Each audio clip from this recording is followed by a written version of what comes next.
Welcome to Long Distance Reviews, the place where I look at rock, metal, punk, any new albums that are out in the rock genre, really. Today I'm looking at what isn't a new album, but it's a reissue and a remaster of an album by the UK doom death metal band Paradise Lost. I say doom death metal very loosely, I'll come on to that in a minute. This is a remastered album that's just come out, so I thought I'd go back and take a look at this album because it came out at a very strange time. It's a very sort of strange album for the band. Anyway, I'll look back at the history a little bit behind it because I think it's very important. The lineup from Paradise Lost, as I say, they were formed in 1988, and their lineup consisted, on this album actually, they've had a very stable lineup over their 30-year career. Only ever changed the drummer, but on this album it was Nick Holmes on vocals, Gregor McIntosh lead guitar and keyboards, or keyboards lead guitar, that will become apparent. Aaron Adey on rhythm guitar, Stephen Edmondson on bass, and Lee Morris on drums. They released their first album, debut album, in 1990 called Lost Paradise, and it was a very death metal, doom metal album. They then followed that up in 1991 with Gothic, where they added a few more sort of keyboard elements and female vocals. Shades of God was their next album that came out in 1992, which had a few more sort of quieter passages on it, softer vocals at times, and their big song on that album was As I Die, which is still a sort of live favourite nowadays. 1993, Icon came out, and the sort of Nick Holmes growls had gone by this time, and it had been replaced with a more sort of doomy vocal sort of element. And in 1995, their biggest album came out, Draconian Times. Now, Draconian Times is my favourite Paradise Lost album. It's probably their most famous album, and it went top 20 in sort of UK, Germany. It was much more of a gothic metal album, and away from the more death metal album. Had some big songs on it, The Last Time, Forever Failure, sort of massive songs, Hallowed Land, and they really sort of hit the mainstream, and they were sort of dubbed at the time as like the next Metallica, or the UK's answer to Metallica, although their sound, I wouldn't really say, is very similar. And then in 1997, their next album, follow-up album to Draconian Times, came out, and it was 1 Second. That was the name of the album.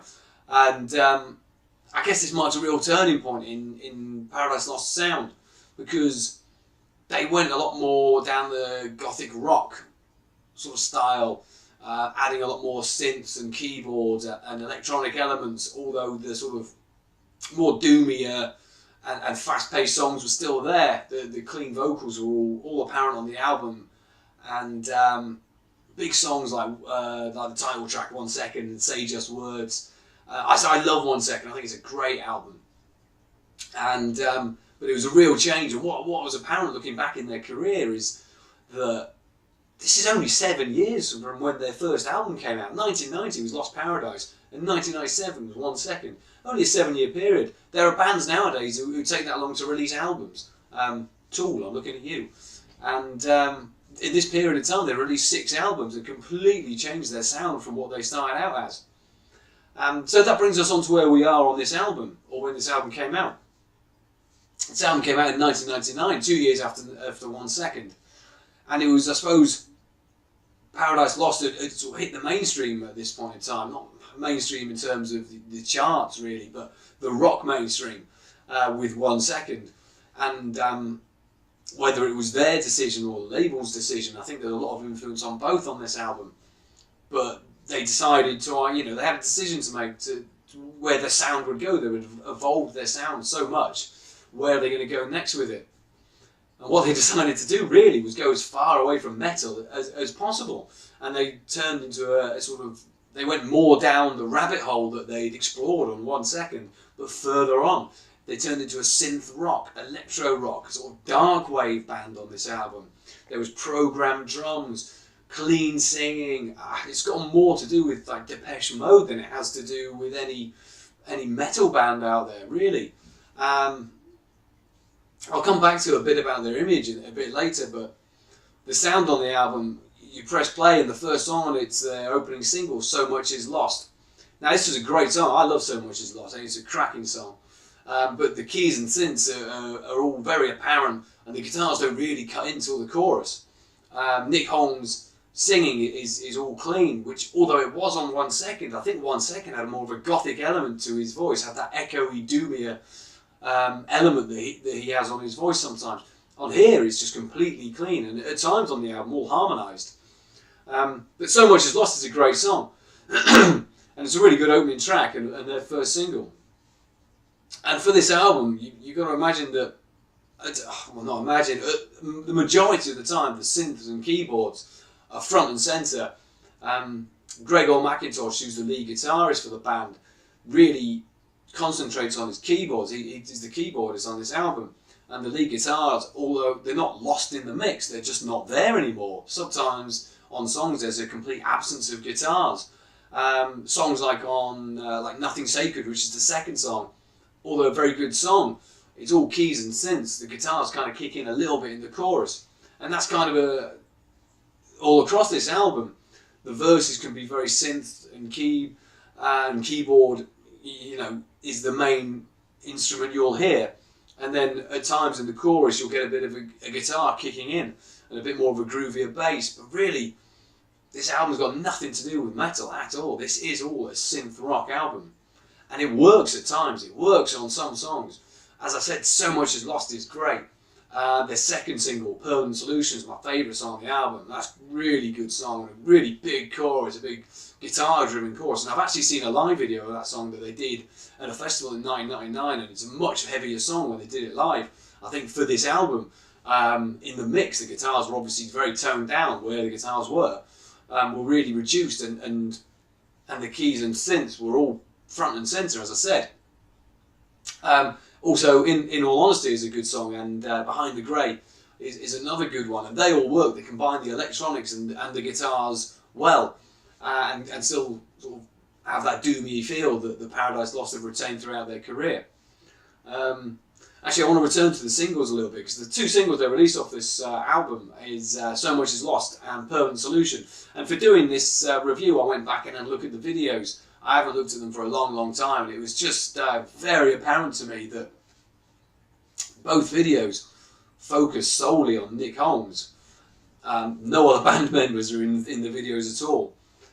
And if you want to talk about image, Nick Holmes started out looking like, you know, like this. I'm going to find a picture for him up here. He went through sort of Chad Kroger period during Draconian times. But on this album, he looks so clean cut and so boy band-like.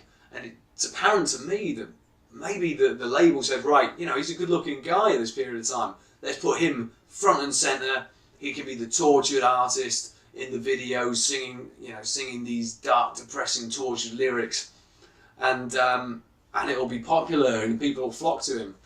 It's just strange to look at, because Nick Holmes nowadays looks, well, Paradise Lost after this completely reverted back to their old style. I've never known a band come full circle so much like this. This is their zenith of experimentation in their career. After this, they slowly reversed back to where they are nowadays. The Medusa album, which came out last year, is a sludgy, metal, doomy album. And although it's sort of a slow progression back to that over a period of albums, it's almost like a circular career. They started out as a metal band, went further away from that to an electro rock band, and then started coming back again, and now are back to metal again. And their image reflects that on this album. Their image is so strange. Like I say, they're all clean cut, they're all boy band looking. The silk shirts on the video from Nick Holmes, very 1990s feel to the video, I'll tell you. But anyway, look, it doesn't always work on this album, is what I wanted to say. The more slowed down, stripped back songs, the more dark, wavy songs, like It's Too Late, become a bit ploddy and tired.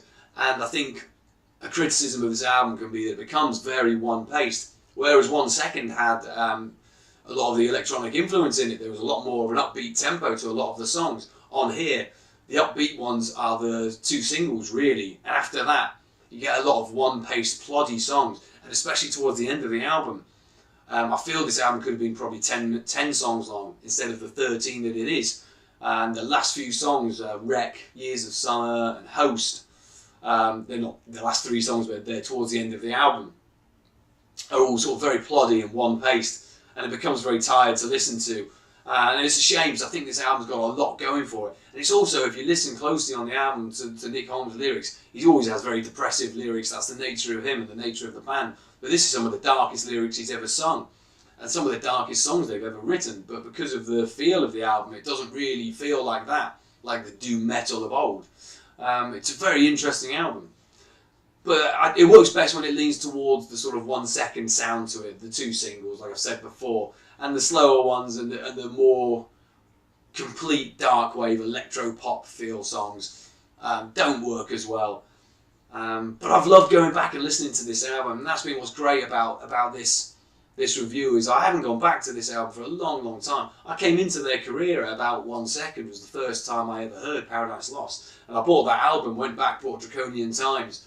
And I remember buying Host and just sort of shelving it and not really listening to it.